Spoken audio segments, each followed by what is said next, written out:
ఈరోజు 4వసారి నేను ముఖ్యమంత్రిగా ప్రమాణ స్వీకారం చేశాను.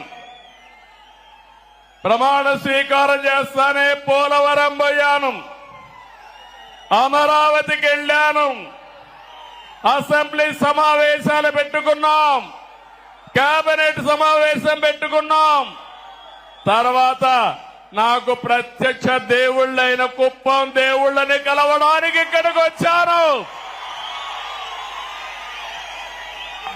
ఇక్కడి నుంచి ప్రజాక్షేత్రానికి వెళతాను. వెళ్లే ముందు మీ ఆశీస్సులు తీసుకోవాలని, మీ అందరితో కలిసి మాట్లాడాలని, మిమ్మల్ని చూడాలనే ఉద్దేశంతోనే నేను ఇక్కడికి వచ్చాను. నేను ఈరోజు ఒకే ఒక విషయం మీ అందరికీ విజ్ఞప్తి చేస్తున్నాను. నేను మీకు